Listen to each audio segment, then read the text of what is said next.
Hello, my friends, and welcome to this episode of Bariatric, the podcast. This episode tonight, again, is right in line with the last several episodes that we've been doing. And the last several episodes have been based on an amazing book titled Healing Emotional Eating for Trauma Survivors. And the book is by Diane Petrella. Tonight, we're talking specifically about what exactly constitutes trauma and how does that impact your bariatric journey. So what is this thing called trauma?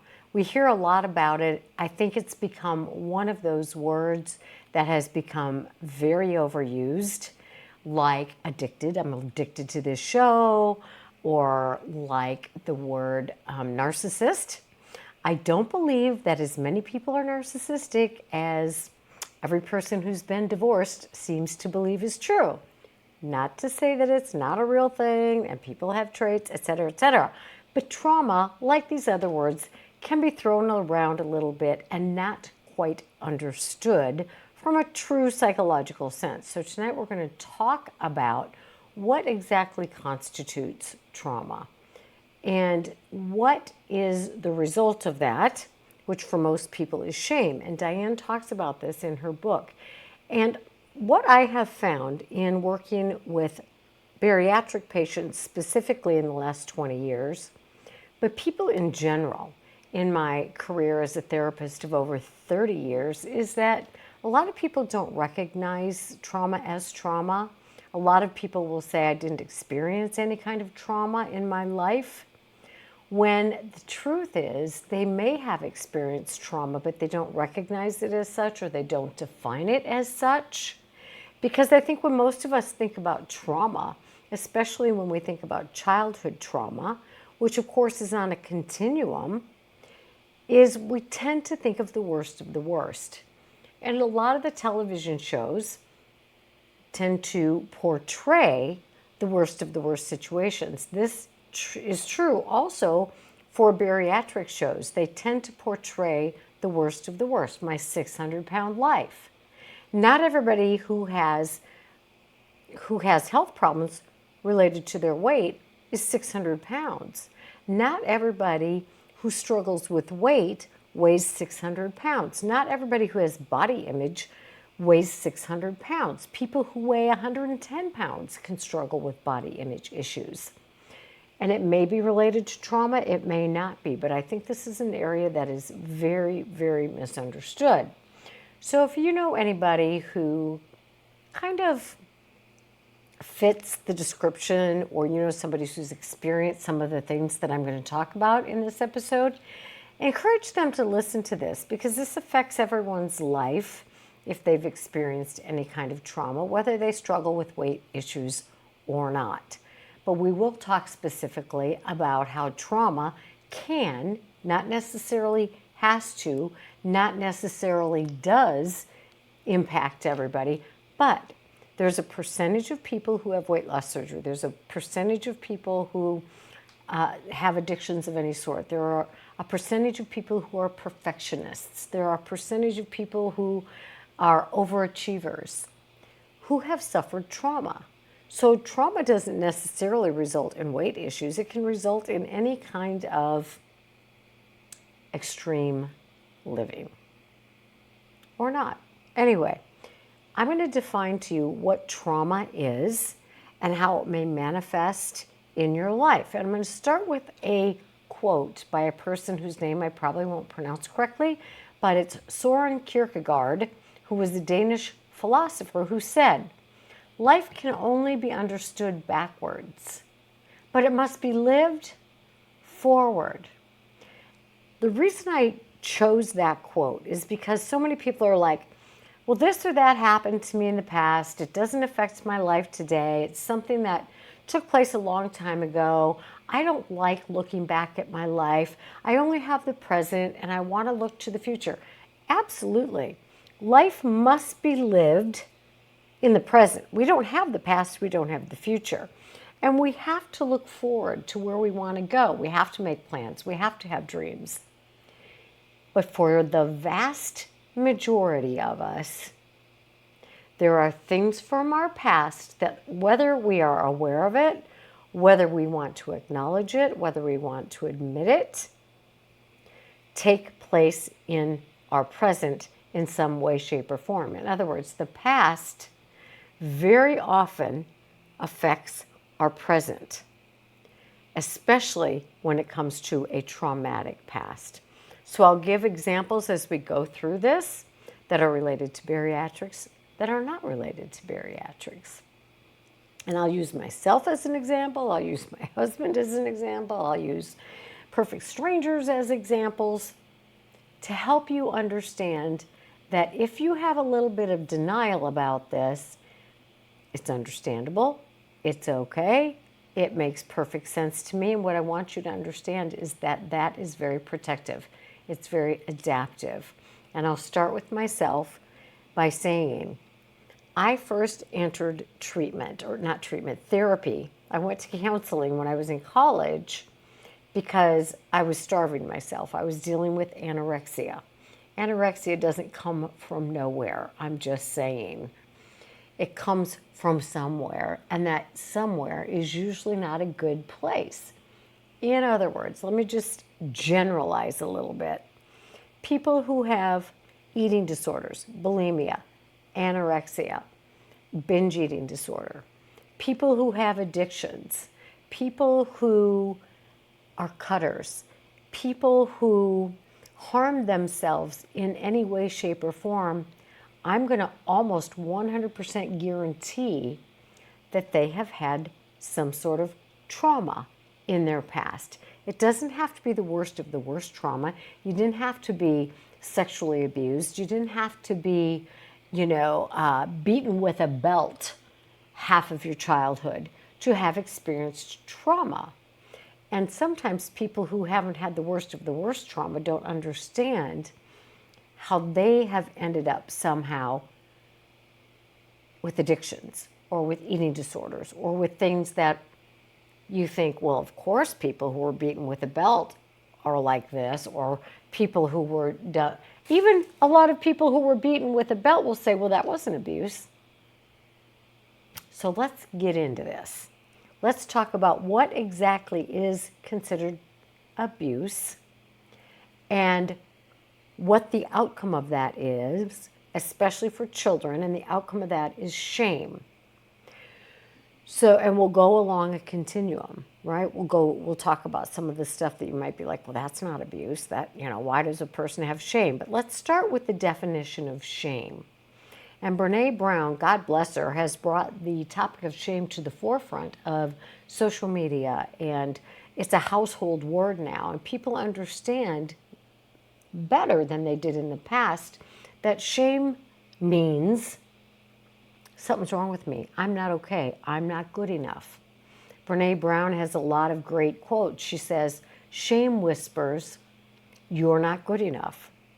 Another Brene Brown quote on shame is the intensely painful feeling that you're unworthy of love.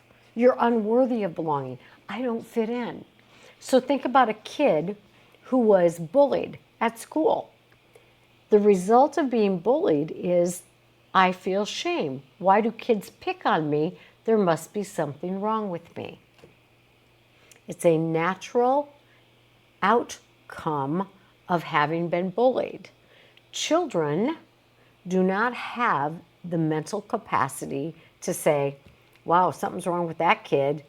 What, they're being so mean. No, children say something's wrong with me. They're making fun of me. They're making fun of my hair. They're making fun of my freckles. They're making fun of my cheekbones. They're making fun of my clothes. They're making fun of my haircut. They're making fun of the kind of shoes that I do or don't have. They're making fun of my weight. They're making fun of my lisp. They're making fun of my glasses. They're making fun of whatever it is. When children are bullied, when they're picked on, not once or twice, but consistently, they develop shame that says something is wrong with me. Let's move it to the home. Let's say that you've got parents or siblings or cousins or aunts or uncles or grandparents who consistently say, you're really chubby, or consistently say, you know what, you're not very smart, or you're not very nice, or you're not very pretty, or you're not very whatever it is. And they give you names like, whatever unpleasant, unkind name that maybe your family gave to you. And they thought it was so funny, but it causes you intense pain. Children internalize that and they think something's wrong with me. Why does everybody call me that name and then laugh? Something's not okay. I don't fit in. I'm not good enough. I don't belong. I'm not loved. I'm unlovable. You can believe me or you cannot believe me. This is Child Development 101. And you read any psychologist almost anywhere, and they're going to tell you the same thing. Being made fun of, being picked on, being tormented, being tortured, being compared to your siblings, being told nothing's ever good enough results in shame, of feeling like I'm unworthy, I don't belong. Brene Brown also says, and this is critical, shame is the most powerful master emotion. It's powerful. It runs our bus. It drives our behavior. Critical point here for this episode especially. Shame is going to drive our behavior even when we become adults. It's the fear that we're not good enough. So if you're bullied as a kid and you're made to feel like the other kids don't like you, you're made to feel like not good as good as your sister, or not good enough, or nobody will ever find anything interesting about you, or you'll never wind up having a good job, you're not going to amount to anything. That results in shame. I'm not okay. And if you don't think that affects you as an adult, then you are incorrect. You are 100% incorrect. Some people have more resiliency. In other words, they let that bounce off.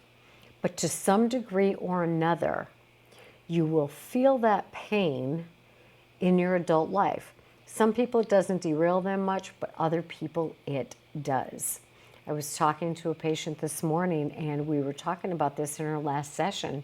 And she said after that session, she just became completely derailed because she started to recognize how much her shame, her self-doubt, her insecurity, her feeling like she wasn't good enough has affected every relationship she has been, every friendship. She tries so hard to be perfect and do everything so well because she doesn't want anybody to know she doesn't feel very good about herself, or she doesn't feel okay about herself. She doesn't share her opinion because she was told you're too sensitive as a child, or don't feel that way, or be quiet, don't cry. So she has shut down, and she's not her genuine self in relationships. That's how her shame has affected her. But as you'll see, it can affect us in a lot of ways. So what happens to us? Brene Brown says, the critic that we see pointing and laughing at us. So maybe you're an adult now and you weren't bullied since you were a young child.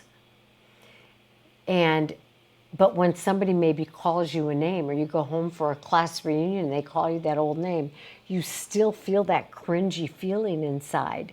That is your shame saying, oh, there it is. It's that intense, painful feeling that makes you question yourself and your worth. So where does this come from? We talked about it a little bit, but I'm going to spend the rest of this episode talking about neglect and abuse. This is a bigger topic than that, but for tonight we're going to talk about neglect and abuse and how that leads to feeling shame. I'm not good enough. And how that then affects your adult life, which is why we have to look to the past to be able to move forward. Let's put it this way before we get on to the meat of the topic. If you're performing in your life, let's say we have a scale of 1 to 10, and 10 is optimal. And we'll talk about weight loss here. And if you were at a 10, you'd be eating healthy, you'd be exercising, you would be doing all the gotta do's, you'd be living your life in a way to prevent any regain after surgery. Completely healthy lifestyle. Well, let's say your behavior is at like a level 6, but you want it to be a 10. So at a 6, you're eating healthy some of the time. You're still choosing unhealthy foods more often than is going to keep your weight off.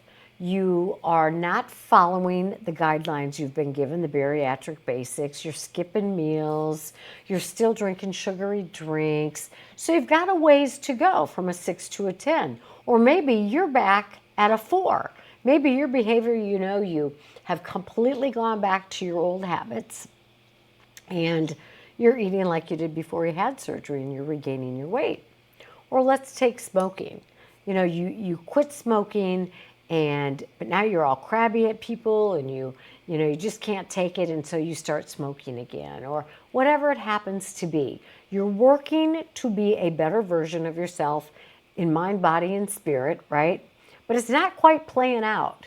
You still got a hot temper, or you're still eating the wrong foods, and you're still not doing the gotta do-ems, or you're still, refusing to show up at work on time, and you've gotten fired from 5 jobs, whatever it is.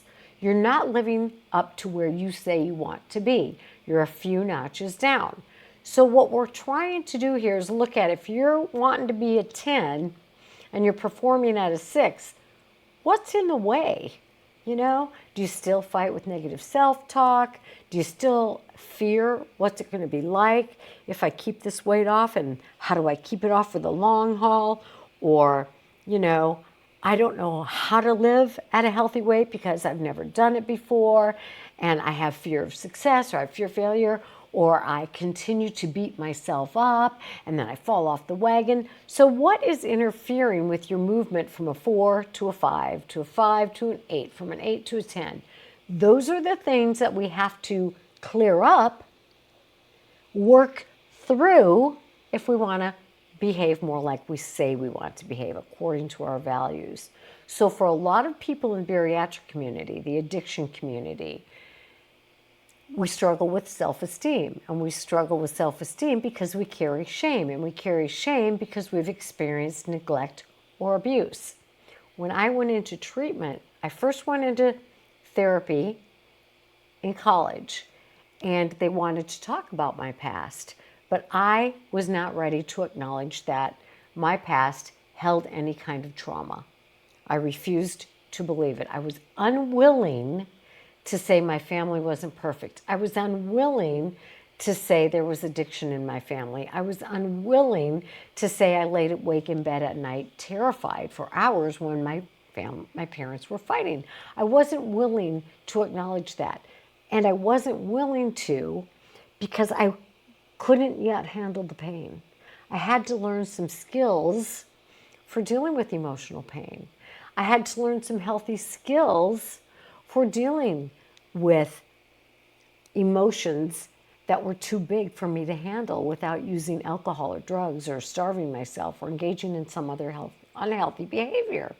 So when I say people might not be ready, it's because they don't have skills, not because there's anything wrong with them or they're stupid. It's because they're ill-equipped. They haven't been given the tools. So fast forward a couple years later, I go back into therapy. Same thing. I don't want to talk about my past. And why is it therapists always want to talk about your past?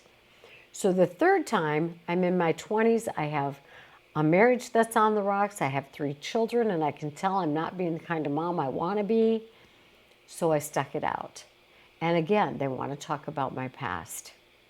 And finally, I thought, if I want my life to get better, then I have to be willing to talk about the past. And what I discovered, and what a lot of people discover as they lose weight and gain it all back because they go back to those old habits, it's the negative self-talk. It's the fear of failure. It's the fear of success.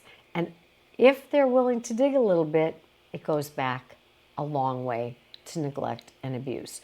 So there's no way out but through, my friends. There's no way out but through. If you are struggling with self-esteem issues, if you talk to yourself negatively, if you berate yourself all the time, if you're engaging in harmful behaviors to yourself, it's a pretty good sign that you're warding off emotions related to past hurt. If you want to move forward, you have to be willing to address the emotions associated with the past hurt. So for a percentage of the people who struggle with weight issues, and for almost all people who struggle with addictions, you can count on there being some pain related to neglect and abuse in the past. So wherever you are on that continuum of, I refuse to believe it, it didn't happen to me, didn't happen in my life, or, oh, sure, I had some stuff, but it was in the past, and I don't need to deal with it, I'm fine. Or, you know what, I'm stuck in the past and I don't know how to move forward. Let's talk about what this is and how we work through it, all right? So let's identify what neglect and shame, what neglect and abuse look like. And keep in mind, they all result in shame.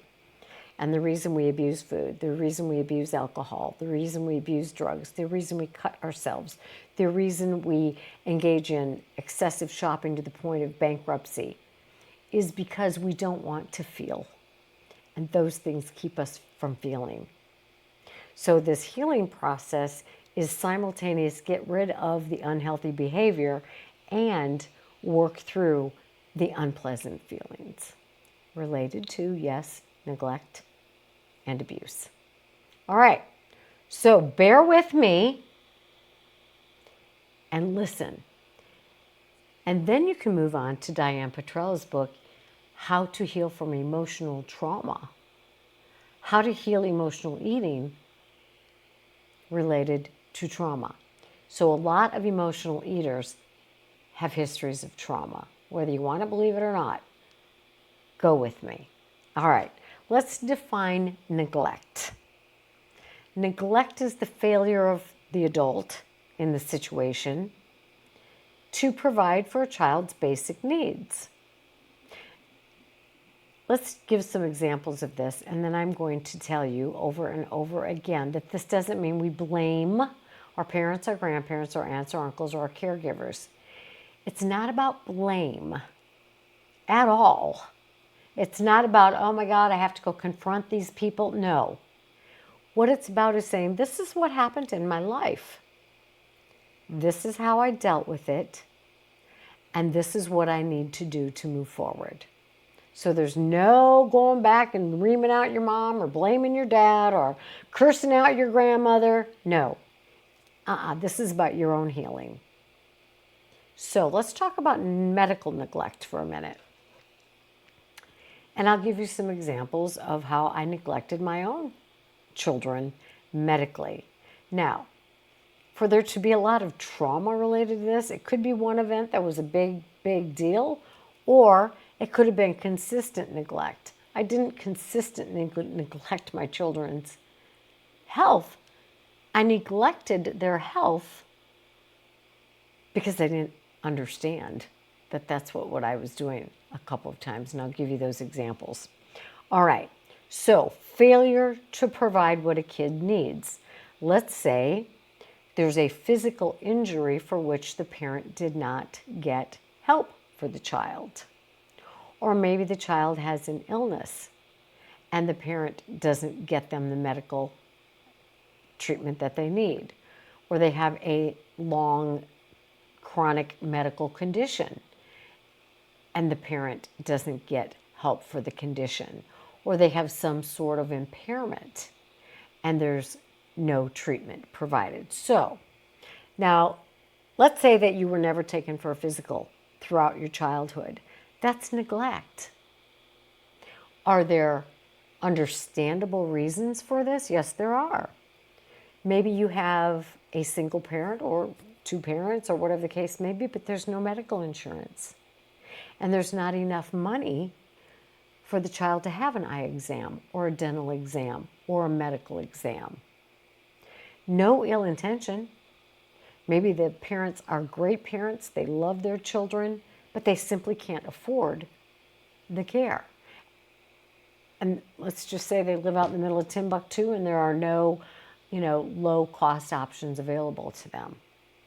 So the children were still neglected, but there was no malice, no malintention.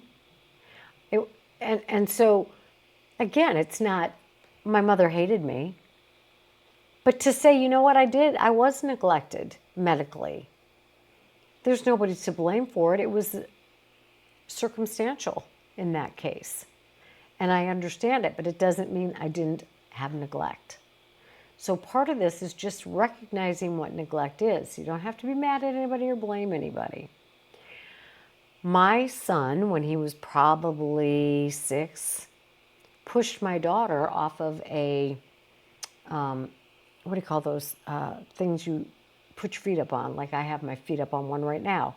And she was standing on it. She's like 3 or 4, and he pushes her off of it, and she fell down, and she hurt her arm. She broke her arm. So I don't know if I wasn't home or if later she came up and said her arm hurt. And I'm like, okay, well, let's keep an eye on it. And, she didn't seem to be in a lot of pain. She didn't seem to be, hurting too bad. And she spent the night at our neighbor's house. And I said, she hurt her arm. Can you kind of keep an eye on it? Let me know how it's doing. So the next day it was still hurting. I took her in and it was broken. So was that horrific neglect? No, but it was some neglect, wasn't it? Because I probably should have taken the child immediately, but I didn't. It doesn't mean I didn't love my child. It doesn't mean, but it was a bit of neglect. This didn't happen on a consistent basis, but I do have another example. I just had one child at this time, and he was probably 3. And my husband and I went back to my hometown. I was in a wedding, we had a class reunion, we had the rehearsal dinner, all those things going on the same weekend. So my sister, who was probably 11 at the time, was babysitting my son, and my dad was home. So my dad raised 6 kids. My sister was playing with him. So I get home, and she says to me that night, Stephen fell off the bed, and he cut his head, but I had Dad look at it. Dad said it's fine, so he didn't need stitches or anything. I'm like, okay. I didn't check it. She had a big bandage on it. I didn't check it. In the morning, I get up and I'm thinking, well, before I go off to the, all these events we had going on that day, I better check it. I check it. There's a gash in this child's head. I'm like, oh my God, this thing needs stitches. So I take him up to the hospital, bandage on, and the nurse says, well, they're not going to stitch it because it's been over 12 hours or whatever. She takes a look at it. She goes, this needs stitches. So again, that was some medical neglect on my part. So it doesn't have to be a big, hairy deal, and I was a horrible mother, the worst person in the world, but that does constitute a little bit of neglect there. But let's say your child can't see, they're really struggling with their vision, but you don't have their eyes checked. Or the people at school who check the eyes say they need to have a vision exam, they need glasses, but you don't take them. Maybe you're perfectly capable, but you just don't do it. That's neglect. Or maybe your kid has like chronic psoriasis and you don't take them to the doctor or have it checked. So a little, chronic neglect is going to make a kid feel bad. Like maybe they needed braces, but you never got them dental care. You didn't have the ability or the means. But the kid is maybe being made fun of at school because they have crooked teeth. Well, that being made fun of causes shame, causes emotional pain, and it is in part due to neglect. Maybe intentional, maybe unintentional, maybe unavoidable. Either way, it's neglect. So let's just call it what it is. If you had a medical condition that needed treatment, but it wasn't taken care of, that's neglect. Now, let's make this hit home a little more clearly here. As an adult today, do you neglect your health? Do you get regular exams? Do you get regular dental cleanings? Do you have eye exams? Do you have whatever tests you're supposed to have at whatever age they recommend that you have these tests, colonoscopies and mammograms and all of those preventive kinds of things? Do you take care of your health? Well, no. Why not? I'm embarrassed when I go to the doctor because I don't want them to talk to me about my weight. That, my friend, is the definition of shame. I don't want to face it. I don't take care of myself because of my unpleasant feelings. That is shame interfering in you taking care of yourself today. That's an example of how shame can interfere with your healthy functioning as an adult. Do you take care of your medical health? And if not, then I'm going to tell you you are neglecting yourself. You may be neglecting yourself. We don't want that. We want people who feel good about themselves and who value themselves and who have the means. I get that there's financial issues. I get that there's not a lot of low-cost medical care available for some. I'm talking if you have the means and you choose not to do it. It's called neglect. If you have dental insurance that covers a cleaning every year or every 6 months and you don't do it, that is neglect. If you have the means to have your eyes checked and you don't do it, that is neglect. It's also neglect if you don't have the means and you don't seek out low-cost options. That is medical neglect. Are you neglecting yourself? Let's talk about educational neglect. When you're a kid, let's say you're middle school or high school and you're skipping school all the time, and your parents didn't say you need to be in school. There are consequences if you don't go to school. If your parents didn't emphasize that you need to be in school, then you were neglected because kids need to be in school. And if they don't care enough to care that you're missing school, you're being neglected. It's educational and emotional neglect in that case. Or let's say that a child has special needs and the parent says, no child of mine is going to be in any special ed classes, or no child of mine is going to get additional benefits, or no child of mine is going to take medication for attention deficit. And they refuse to get you the care that maybe the educational professionals are telling you your child needs. That, my friends, is educational neglect. So, were you neglected? Did you need tutoring? And your parents had the means to provide tutoring but didn't get it for you. Did you need any kind of additional care? Did you need to be on medication for attention deficit and they didn't take you to the doctor? Now we got educational and medical neglect. So was there neglect of your needs?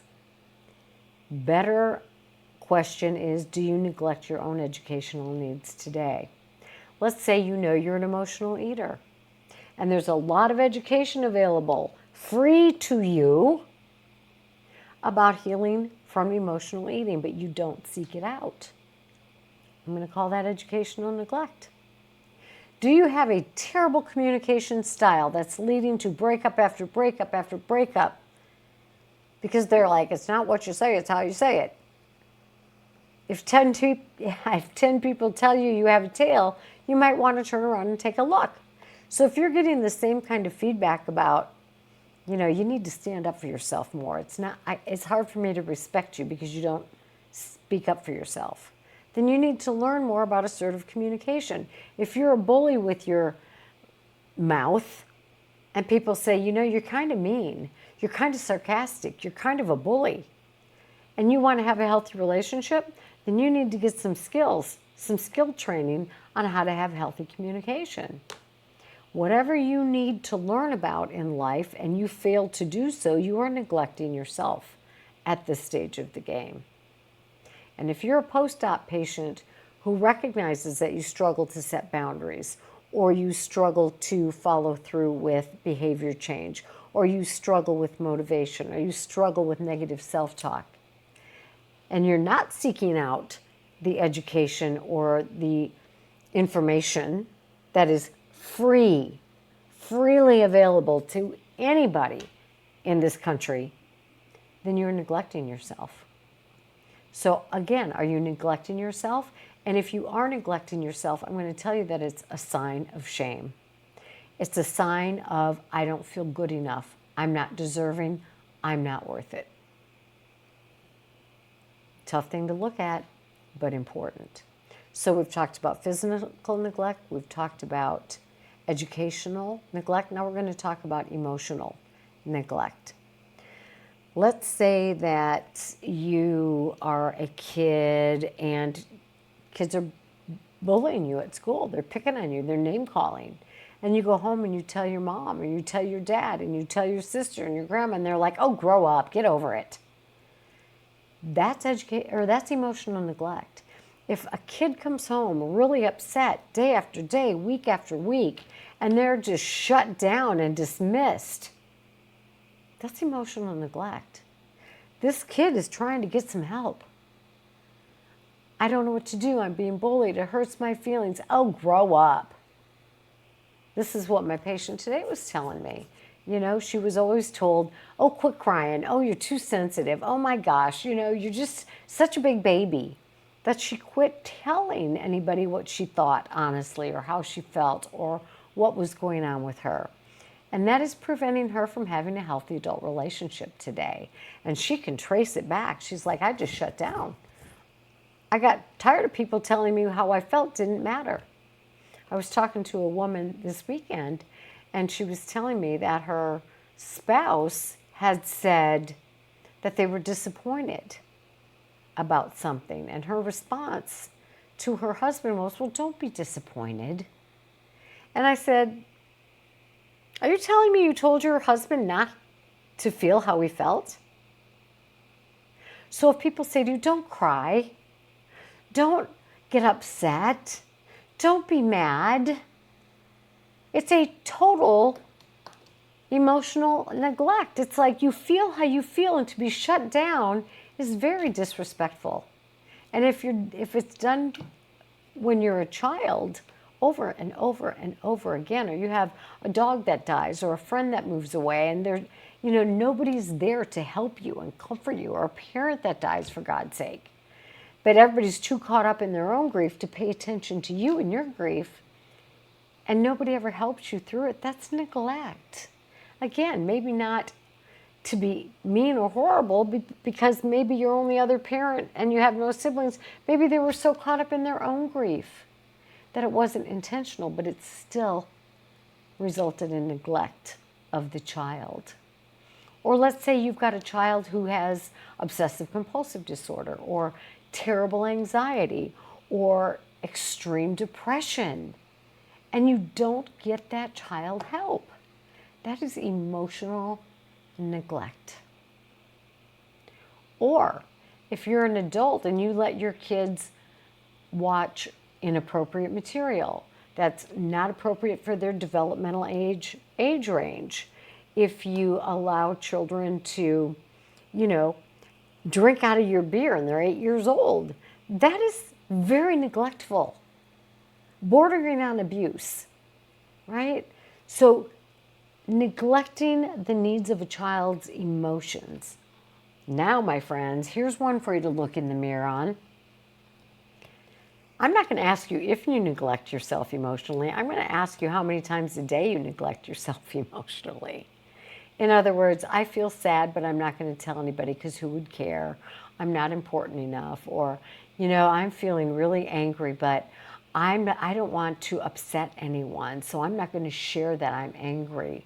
Or I'm really hurt by what they said, but I really want them to be my friend, so I'm not going to tell them that I'm hurt. Not sharing your honest emotions in an appropriate way is neglectful to yourself, because it's disingenuous, especially if you're doing it because, oh, I don't want to rock the boat. I don't want to hurt anybody's feelings. I just want everybody to be happy. What you're saying is, I don't matter. I don't matter translates to I carry a great deal of shame and I'm not worth it. So how often are you neglecting yourself by not being genuine in an appropriate way? Again, the same person that I was talking with about the husband who felt disappointed. I said, well, did your husband let the person who he wanted to participate in something, but he didn't say so? She said, no, he kind of hinted at it. And I said, there's the problem right there. We got a 60-some-year-old man who's hinting that he would like to do something, and he's disappointed because other people can't read his mind or pick up on his half-assed attempts to say what he wants or needs. We have to be willing to say, I'd really like to participate in that with you if it works out. So not taking responsibility to make your needs or wants known is neglecting yourself. And then we make excuses instead of saying, because I don't feel worthy of it. I don't feel worthy of sharing how I feel. I don't think I'll be taken seriously, so I keep my mouth shut.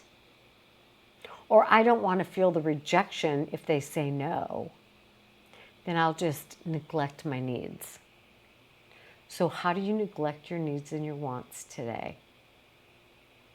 Okay, well, here we go. All right, so you could be neglecting yourself physically, medically, educationally, or emotionally, or it could have been part of your childhood. Let's look at it and call it what it is. This is what happened in my life. This is how it affected me. And this is what I need to do to move through that. So I was shamed about my weight as a child. I felt upset and angry, and then I would turn to food for emotional comfort. And now I'm very heavy and overweight, and so I don't ask to participate in things because I don't want to be further shamed and embarrassed. So what I need to do is I need to heal my emotional pain from when I was traumatized and realize that I am a very worthwhile person, and it's okay for me to ask to do what I want to do. If somebody shames me today, I'll say, I don't appreciate when you talk to me like that. So it's learning adult skills. So this is what happened. This is how it affected me. This is what I need to do to heal. All right, let's move on from neglect to abuse. And here's where a lot of people really struggle. They don't want to say, I was abused. I was abused. All right, now I'm going to give you a list of things that I don't think most people would question as to whether or not these things were abuse. But then we'll talk about some that people make excuses about. So if a child is being pinched by an adult repeatedly to cause them pain, or obviously being thrown across the room, or being beaten or punched or kicked or burned or bitten or shaken or choked or being tied to things, you're like, my God, those are extreme things. And you darn right they are. But you know what I have people say? Well, yeah, I was beaten, but I deserved it. Excuse me? No child on the history of the planet deserves to be beaten. No child deserves to be beaten. No child on the planet deserves to be hit with a belt or a belt buckle.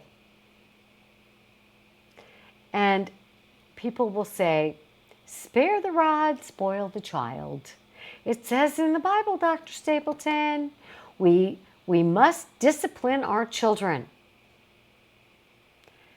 And so I talked to a mentor about this years ago, who said people who use the Bible to defend beating a child, you say to them, the shepherds in the Bible used their rod to guide the sheep, not to beat the sheep. And because I am so passionate about this, I I changed that a little bit. The shepherds used their rods to guide the sheep, not to beat the shit out of them. And that's what a lot of adults do to children. And adults who hit and beat children do so to have control, because what's a child going to do? Fight back to get beaten more? No. So physical discipline is a way to control. If you want to teach your children respect for you and discipline at the same time, you use healthier methods. And some of you may be having a conniption fit right now, and that's fine. You can disagree with me. You can disagree with me. And I'm not all for a swat on the rear either, but that's not what I'm referring to here. I'm talking about being beaten with a switch or a belt or a broomstick or where there are welts and marks and bruises. No child deserves that. And every child who consistently is, quote, disciplined in this way will have anger, resentment, pain, and shame. Oh, Dr. Stapleton, that's not true. I have the most respect for my parents and they beat me. No, you don't. You're afraid to admit that you have pain and you have anger, because there's not a human being on the planet who's going to get hit and not be angry about it and not feel sad about it and not want to lash out. But children don't have that option. And those who do attempt just get it worse. So, hitting, beating, punching, kicking is abuse. I don't care how you want to sort that. It's abuse. Now, if you burn yourself, if you cut yourself, if you abuse yourself with food to the point that you know you have medical problems because of your weight and you continue to eat the absolute wrong things, you're abusing yourself. If you drink to excess on a regular basis to the point that is damaging relationships, you are losing jobs, you are getting DUIs, you are abusing yourself. If you cut or burn yourself, you are abusing yourself. If you talk horrifically to yourself, you are verbally abusing yourself. So we talked about physical abuse. Now we're going to talk about that emotional and verbal abuse. Constant criticism.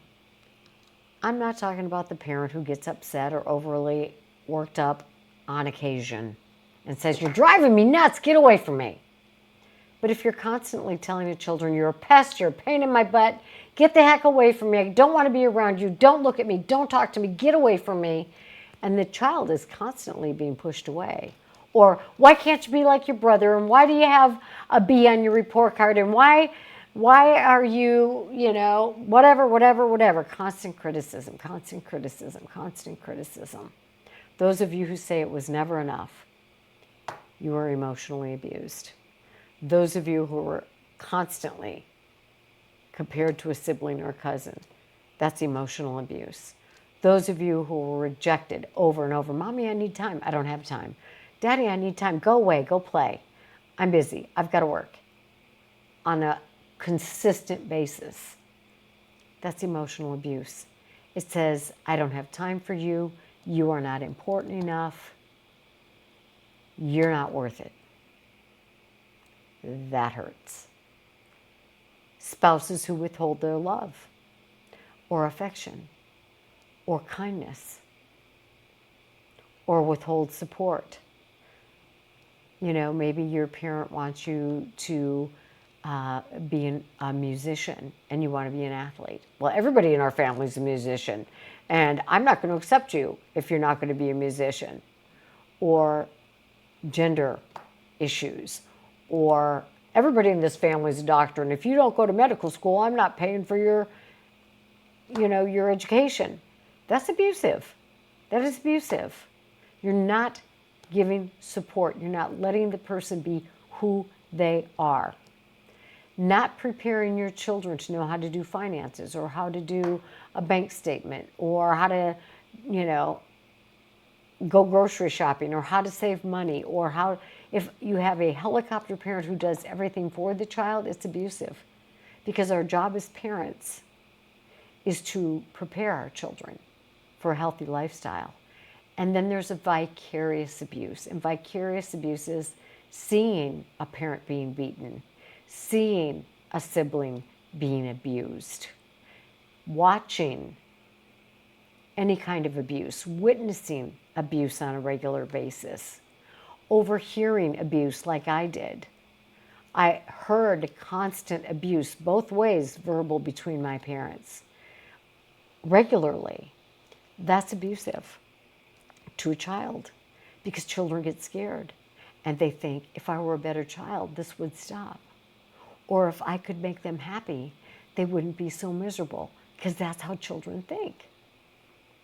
Any kind of substance abuse that's chronic on the part of a parent, to where they're passing out or they're coming home and they're beating the kids and they don't remember it, or they're, constantly calling everybody in the family names because they're drunk and they don't know what they're saying, or any kind of distributing or selling drugs in front of children or making drugs in front of children. Watch the movie Riding in Cars with Boys. She loved her kids. She was a good mom in so many ways, but she's selling drugs. And then when the police come, she's like telling the child to help her hide the drugs. Not okay. And any kind of sexual abuse is abusive. Whether it's a constantly telling inappropriate jokes in front of children, leering at children's body parts, touching children's body parts, making fun of children's body parts, groping your spouse, that unwanted advances in front of your children, that is all abusive. All abusive. Brene Brown then says, shame says, I know those things that happened to you growing up. And how often does it happen that children who experience abuse, who witness abuse, who are the brunt of abuse, criticism, neglect, are the same ones who neglect themselves or neglect their children, are the same ones who abuse their own bodies or abuse their children. Children learn what they live, and then they go live what they learned. So if you learned a bunch of abuse, you go out and you're more likely to abuse, or not at all. So people might go what they think is completely opposite of their parent. So you were criticized, and you don't want to be like your parent. So you never discipline your child. You never say that's not okay, or you never take time out, or you never take TV away, or you never, whatever kind of healthy discipline, because you don't want them hurt like you were hurt. That's not good either, my friends. So going too extreme in either direction is not good. So when children experience neglect or abuse, they develop shame.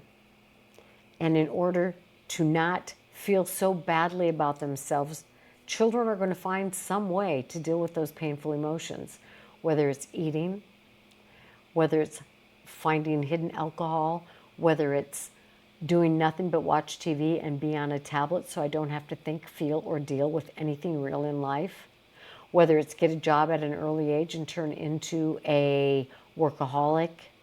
Whatever it is we do to numb ourselves emotionally from our feelings can result in obesity, can result in alcoholism, can result in drug addiction, can result in gambling addiction, can result in bankruptcy because of over shopping, can result in internet pornography, or what you name it, right? Any way that we harm ourselves as adults is usually a reflection of something that's happened to us as children. So if we use food for comfort and we have shame, until we work through some of that shame, we're either going to continue to use food as a comfort, or we're going to switch from food to alcohol, or from food to gambling, or from food to overspending, or from food to whatever else it might be. We're going to switch unhealthy coping skills until we learn to deal with the pain. How do we do that? By saying, this happened to me. I was terrified as a child. I felt angry as a child, and there was nothing I could do with that. I felt alone as a child. I felt so afraid as a child. It scared me when I heard my dad come in the door. I wanted to run and hide. It scared me when I saw my mom being hit by my dad. It terrified me when I saw them selling drugs. I was so afraid that we were going to be taken out of the home. Any of those things, any of those things causes internal pain to a child that they don't have a way to deal with. So as adults, if we talk about it, Brene Brown says, shame cannot live where compassion surrounds you. So if you tell somebody, a therapist, a friend, a mentor, this happened to me and it was so painful and I don't want to feel it anymore. Oh my gosh, that had to be awful for you. I don't judge you. I don't criticize you. I just want to be here with you. That's how we heal from shame, just by talking about it. We don't have to go duke it out with mom or dad. We just need to talk about it. This is what happened to me. This is what it felt like. This is how I, in turn, am hurting myself, and I no longer want to do that. And that leads to Diane Petrella's book, Healing Emotional Eating for Trauma, for people who've suffered from trauma. Wait a minute, let me give you the actual book title. I'm not doing well with that. So the actual book title, Diane Petrella, again, the title or the book is called Healing Emotional Eating for Trauma Survivors. Yes, there are some other good books dealing with this and talking about this. When the Body Says No, why people don't heal and how they can. And those are all really good sources of explaining how trauma affects children. It turns into shame, and then shame prevents us from taking good care of ourselves as adults because we don't think we're worth it. It's not an easy thing to embrace. It's not an easy thing to comprehend. But until we look backward, it's going to be hard for us to go forward as a healthy adult until we can let go of the pain that we carry. There's an amazing book called Healing the Shame That Binds You by John Bradshaw. It's a very deep book, so I would definitely start with Healing Emotional Eating for Trauma Survivors by Diane Petrella. Or if you have any kind of addiction issues, I would read John Friel, F-R-I-E-L. Children Who Carry Our Pain is another good one. Adult Children's Secrets of Dysfunctional Families, that's by John Friel. So a lot of really, really good books, a lot of good YouTube videos by Gabor Mate. It's Gabor Mate on these topics. But we as adults need to heal from our pain in order to treat ourselves better. So until I started talking about the pain in my past, was I able to heal and then learn the skills to deal with stress, to deal with painful emotions like grief and sadness and anger in healthy ways. So as you learn the skills and let go of the past, you can move on. And as you do so, your behavior, if you want it to be a 10, can move from a 4 to a 5 and a 5 to a 6 as you learn the skills and apply them to your life. But until you clean out, what I call it cleaning out your emotional closet. You clean out all the crap you've shut that door tight on, and you spend so much energy trying not to feel. You got to open that closet door and let that crap out and move past it. So it's not haunting you anymore or shaping your life choices today. Very deep topic, very important topic. So I would encourage you, if you've been listening to this and you're like, oh my God, maybe I did experience pain or trauma or shame or neglect or abuse, find a therapist and be willing to work through it. You will be amazed. And let me tell you, when I say amazed, and I am speaking from personal experience here, when I say once I did this hard work, and I'm going to tell you, it took me 3 to 4 years to work through this in therapy and to learn healthier skills. And that, the rest of that, learning healthier skills, has been a lifelong journey. You don't let go of this. Your shame will sneak up on you. You'll be in an environment. I experience it most when I go to professional meetings and there will be another psychologist or somebody talking and I'm like, oh my God, I should know this information. I feel so stupid. And I feel that shame, like I'm not good enough. I don't understand, how did I ever get into school? It's kind of the imposter syndrome, only it's a little bit deeper than that. And then I have to go, calm down. Calm down. The shame, I feel myself shrinking and feeling like a child. And so I say to myself, you know what? You're a very educated, capable adult, and you know what you know. And of course, you'll always have things to learn. So be open-minded to that. And talk about what you do know. And share what you do know. Because that's what you're good at. So the shame may come into play in your adult life, but you don't have to let it make you into a wallflower or shut down your voice or not speak up for yourself or end up overeating or cutting yourself or drinking when you don't want to and engaging in behaviors that are unhealthy for you. So heal the shame that binds you. Heal the shame that binds you. And if you're an emotional eater, learn how to heal from emotional eating and deal with your pain and your shame. So read Diane Petrella's book and do some more research on this. It's your health, friends. It's your life. It's your responsibility this day and every day. Would love some feedback about this episode. I really appreciate your time, your attention, and your willingness to live and to learn. All right. Whoo! Onward and forward. We'll lighten up a little bit next week, but this has been a really good 4-part series. So I hope you've enjoyed it and learned some things.